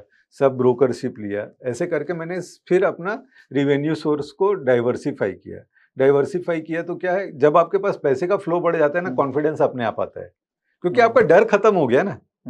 सर्वाइवल के लिए आपको टेंशन नहीं है, आपके पास बैकअप है। इसीलिए मैं बोलता हूँ कि कई लोग बोलते हैं ना कि नौकरी छोड़ दूं और डायरेक्ट फुल टाइम ट्रेडिंग करूं। यार नौकरी कर रहे हो तब तो आपके पास बैकअप है ना, अगर आपसे गलती भी हो गया तो आप सर्वाइव कर जाओगे। लेकिन अगर आप कहीं पे मान लो जॉब कर रहे हो या कोई छोटा मोटा बिजनेस जो भी कर रहे हो, वो एक आपके पास रिवेन्यू सोर्स है। वो अगर ब्लॉक हो गया और किसी दिन गलती से आपको ट्रेडिंग में भी लॉस हो गया, आपके लिए संभालना मुश्किल होगा, आप प्रेशर में आ जाओगे। और प्रेशर में जैसे ही आते हैं, ट्रेडिंग में सबसे बड़ा डेंजर है डर। जिस दिन आप डरना छोड़ दोगे, उसी दिन से तो आप ट्रेडर बनते हो। और डर तब तक नहीं जाता है जब तक कि आप एक बड़े गड्ढे में ना गिरो, और बड़े गड्ढे से गिरने के बाद उठना चालू ना करो। तो बड़े गड्ढे में गिरेगा ही कोई भी। अगर बोलता है कि मैं नुकसान नहीं किया हूं तो वो गलत है सर। तो आप ये जो भी सक्सेसफुल ट्रेडर है उसका जर्नी गड्ढे से स्टार्ट होता है, गड्ढे में एक बार जरूर जाएगा, उसके बाद वो संभलता है, उसके बाद फिर धीरे धीरे धीरे धीरे सेटल होके फिर उसका ग्रोथ स्टोरी स्टार्ट होता है। बिल्कुल। और सर मतलब आप ये 50,000 का कंसिस्टेंट प्रॉफिट कब कितने महीनों से कर रहे हैं? ये मुझे लगा इसको पहुंचने में करीब 3 साल लगे। 2022 से मैं प्रॉफिटेबल होना चालू हुआ। तो ऐसा नहीं है कि प्रॉफिटेबल मतलब वन वे प्रॉफिट ही बना रहे थे, अप्स डाउन, बट धीरे धीरे धीरे धीरे नेट टू नेट मंथ के एंड में धीरे धीरे प्रॉफिट आना चालू हुआ। उसके बाद से वो 2024 के सितंबर अक्टूबर के बाद से मेरा वो बढ़ते बढ़ते ये 50,000 के आसपास गया है। तो करीब 1 साल हो रहा है। तो आप मतलब पिछले 1 साल से कंसिस्टेंटली 50,000 जैसा इंट्राडे की तरफ एम करके बनाते हैं? कंसिस्टेंसी तो नहीं बोल सकते, क्योंकि बहुत सारे दिन होते हैं जब मैं ट्रेड नहीं कर सकता। ओके। जैसे जो मेरी पोजीशन है, मुझे मीटिंग लीड करना होता है, तो कई बार 9 से अगर 11 बजे तक मैं बैठ गया हूँ मीटिंग में, उस दिन मैं ट्रेड नहीं करता हूँ। लेकिन जिस दिन भी अगर अपॉर्चुनिटी मिला, जैसे आज है, आज हम लोग को अपॉर्चुनिटी मिला था, हमने ट्रेड किया, हमारा टारगेट डन हुआ, मैंने बंद कर दिया। तो वही है, जिस दिन मान लो मैं किसी मीटिंग में फंसा हूँ या कहीं पे मेरा एंगेजमेंट है, उस दिन जरूरी नहीं है कि मैं वो करूँ, but on an average out of 20 trading session 10 trading session में वो हो जाता है। तो सर अब यहाँ से आप नेक्स्ट स्केल कब करेंगे? मतलब 1 साल से तो आप भी कंसिस्टेंटली अभी मैं इस लेवल पे हूँ कि मैं इसी लेवल को फोकस करके रखा हूँ। अगला पड़ाव ये है कि मैं जॉब से फुल टाइम इसमें आने की तैयारी कर रहा हूँ, इसीलिए मैं अपना कंसिस्टेंसी को ब्रेक नहीं करना चाहता। अब मैं जॉब से अगर फुल टाइम इसमें आना चाहता हूँ, तो मुझे कम से कम उसके लिए विश्वास होना चाहिए कि साल भर से मैं अच्छा कर पा रहा हूँ। और दूसरा, मेरे पास जो रिवेन्यू सोर्स ऑलरेडी मैंने क्रिएट किए हुए हैं, 5-6 सोर्स है ना, तो वो सोर्स मेरे सस्टेनेबल सोर्स हैं कि नहीं। तो जब वो मेरे साथ सेट हो जाएगा, तो जैसे अभी मैंने घर खरीदा है, अपना घर खरीदने के बाद अभी ऑफिस खरीदा है, और अभी मेरे पास 7 एम्प्लॉइज है। तो 7 एम्प्लॉइज है मतलब मेरा फिक्स्ड एक्सपेंडिशन तो है ही हर महीने। तो ठीक है, जॉब के साथ साथ आपका एक और बिजनेस भी चल रहा है? मेरी 2 कंपनी है, एक प्राइवेट लिमिटेड कंपनी है, एक प्रोप्राइटरी फर्म है। और सर ये जॉब के साथ साथ रहते अलाउड है? अब देखिए लीगली तो क्या है कि तो नहीं अलाउड है। मेरी वाइफ ही उस कंपनी के डायरेक्टर है एंड प्रोप्राइटर भी वही है। ओके। तो मेरे नाम से तो है नहीं, जो भी बिजनेस है सब उनके नाम से है, तो चलेगा वो। बिल्कुल। एंड सर अभी तो फिर जॉब छोड़ोगे तो ग्रेचुइटी का ही बड़ा पैसा आएगा और ट्रेडिंग कैपिटल आ जाएगा। नहीं, पूरा कैपिटल आप ट्रेडिंग नहीं कर सकते। ट्रेडिंग के लिए आपको अपनी कैपेसिटी देखनी पड़ेगी। पैसे से पैसा नहीं बनता है, मेन बनता है आपके स्किल से। पैसा को आपको पार्क करना आना चाहिए, वो आपका स्किल है। जैसे आप ट्रेडिंग से जो भी इनकम कमाए, उसको आप कहीं इन्वेस्ट करो जो आपके लिए सोर्स क्रिएट करे, तब जाके आप सस्टेन करोगे। आप ये सोचोगे कि मेरे पास 5 लाख है तो 5 लाख से भी मैं पंच कर रहा हूँ, 10 लाख दिया तो 10 लाख का ऑर्डर पंच कर दिया, 20 लाख है तो 20 लाख का ऑर्डर, ऐसे नहीं होता। 5 ही लाख से आप ऑर्डर पंच करते रहिए। जो भी एक्स्ट्रा इनकम आ रहा है उसको आप दूसरे जगह डाइवर्ट कीजिए, नया सोर्स क्रिएट करने के लिए, कि आपका इनकम सोर्स बढ़े, ताकि आपका कॉन्फिडेंस बढ़े। ओके। एंड सर क्या ये स्ट्रैटेजी का कुछ लिमिटेशन है कि ये इधर तक ही स्केल हो सकता है? क्योंकि बाइंग में हमेशा ये स्केलेबिलिटी का बहुत बड़ा इश्यू होता है, क्योंकि कोई भी बहुत बड़ा बायर करोड़ों रुपए के साथ बाइंग नहीं करता है। मतलब हर इंस्टीट्यूशन फिर सेलर ही बन जाती है, या हम अगर इंस्टीट्यूशंस की बात करें या कोई बड़े ट्रेडर की बात करें तो सब सेलर ही है। तो सर इसमें कब वो ट्रांजिशन फेज आएगा कि अब मैं बायर से मैं सेलर बनूंगा, या ये स्ट्रैटेजी की कैपेसिटी इतने लाख की है? नहीं, इसमें कैपेसिटी का तो नहीं बोल सकते, जैसे हर एक इंडिविजुअल का अलग हो सकता है। जैसे मैं अपने लिए बोला कि मेरी कैपेसिटी 50,000 की है, उससे ज़्यादा बड़े टारगेट के लिए मैं कई बार कोशिश किया हूँ। जैसे 1-1 लाख रुपए पहुँच तो जाता हूँ, लेकिन उसके बाद मेरा नुकसान बड़ा हो जाता है। ये ओके। मेरे साथ भी होता है। तो प्रैक्टिकल होना है कि भई आपकी जो कैपेसिटी है उसी पे सस्टेन करो। तो अभी मुझे वो लग रहा है कि 50,000 ही सस्टेनेबल है मेरे लिए। जब मेरा कैपेसिटी मान लो अगर बढ़ता है तब मैं वो सोचूँगा। तो उससे मतलब नहीं है कि आपके अकाउंट में कितने पैसे हैं ट्रेडिंग अकाउंट में, ओके। है ना? आपके पास मान लो 5 लाख रुपए है, अगर मान लो 5 लाख रुपए से आप 50,000 बनाते हो, बुरा क्या है? तो आपको 20 लाख रुपए डालने की ज़रूरत नहीं है। कहीं न कहीं वो आपका साइकोलॉजी बिगाड़ देगा। मैं बता रहा हूँ कि जैसे सो कॉल्ड मुझे बहुत सारे लोग एक्सपर्ट मानता है, जिनको मैं लाइव मार्केट में इवन अपने स्क्रीन शेयर करके सिखाता भी हूँ, है ना? तो उनके लिए मैं एक आइडल हूँ कि भाई चल ठीक है, ये कैपेबल है और ये कंसिस्टेंट भी है। लेकिन अगर मैं अपनी कैपेसिटी से ज़्यादा का ऑर्डर पंच करूँगा तो मेरा भी ट्रेड का नुकसान होगा। क्यों होगा वो भी बता रहा हूँ। क्योंकि जैसे मान लो मेरा जो क्वांटिटी मैंने पंच किया है, उसमें जो प्रॉफिट लॉस का जो फ्लक्चुएशन है, जैसे 10,000 का लॉस है, डाइजेस्टेबल है, 20,000 का लॉस है, डाइजेस्टेबल है। तो मेरी जो टारगेट लेवल है उसके हिसाब से 20,000 तक का लॉस डाइजेस्टेबल है, वो मैं डाइजेस्ट कर लूँगा। ठीक है भाई, ये मतलब इसका ट्रेंड मुझे क्लियर है कि जाना ऊपर है, उसके पहले रिट्रेस कर गया 20,000। लेकिन अगर मैं अपनी क्वांटिटी को 4 गुना कर दिया तो 20 की जगह 80 दिखेगा लॉस। जो मेरे फ्लक्चुएशन या जो मेरा हार्ट का जो सिंक्रोनाइजेशन है उसके साथ मैच ही नहीं करेगा, तो मैं डर के मारे लॉस बुक करूंगा। और जैसे ही मैं लॉस बुक करूंगा फिर ऊपर जाएगा, फिर मैं एंट्री करूंगा, फिर वहां कंसोलिडेशन होगा, तो वो बार बार जो मिस्टेक होगा वो बढ़ जाएगा। तो आप इस चीज को समझ पा रहे होगे या रिलेट कर पा रहे होगे कि दिक्कत कहाँ आता है। क्योंकि भाई आपका क्वांटिटी बढ़ा है तो फ्लक्चुएशन भी तो बढ़ेगा। जरूरी थोड़ी है आपने ऑर्डर पंच किया तो वो ग्रीन ही होगा, रेड भी होता है, रेड होता है, ग्रीन होता है। तो कई बार होगा कि लॉस बड़ा सा दिखता रहेगा, न्यूट्रल हो गए, फिर लॉस दिखेगा, फिर न्यूट्रल हो गए। तो आप कहीं ना कहीं 2 बार अगर लॉस में वापस जा रहे हो, अरे यार इस बार बस प्राइस आ जाए, निकलूंगा भागूंगा, आप सस्टेन नहीं कर पाओगे। बिल्कुल। तो वही है, कैपेसिटीज ज्यादा होगा तो फ्लक्चुएशन ज्यादा होगा, जो आप डाइजेस्ट नहीं कर पाओगे। कोई भी ट्रेडर हो, हर एक का अपना कैपेसिटी लेवल होता है, उसकी कैपेसिटीज ज्यादा वो ऑर्डर पंच करेगा, वो भी गड़बड़ कर जाएगा। तो बायर में एक लिमिट है, सेलर में क्या है कि आपका वेल डिफाइंड स्टॉप लॉस होता है, सारा चीज क्लियर होता है, और बढ़ने में दिक्कत ज्यादा है, प्राइस को बढ़ने में दिक्कत ज्यादा है, क्योंकि उसके लिए मोमेंटम चाहिए। लेकिन घटने में आपको 2 चीज का फायदा होता है। अगर वो रुक गया तो टाइम वैल्यू का भी आपको फायदा हो गया, ठीक है, प्लस गिरना आसान होता है, बढ़ने में ज्यादा ताकत लगती है। इसीलिए सेलर की जो संभावना होती है या प्रोबेबिलिटी होती है ज्यादा होती है। इसलिए जितने भी बड़े लोग हैं या जो भी बड़े इंस्टीट्यूशन है, वो सेलिंग की तरफ ज्यादा उनका रुझान होता है, क्योंकि बल्क वॉल्यूम में वो कर सकते हैं, बिल्कुल, बायर में वो नहीं कर सकते। तो वो एक लिमिटेशन है इसका बाइंग का।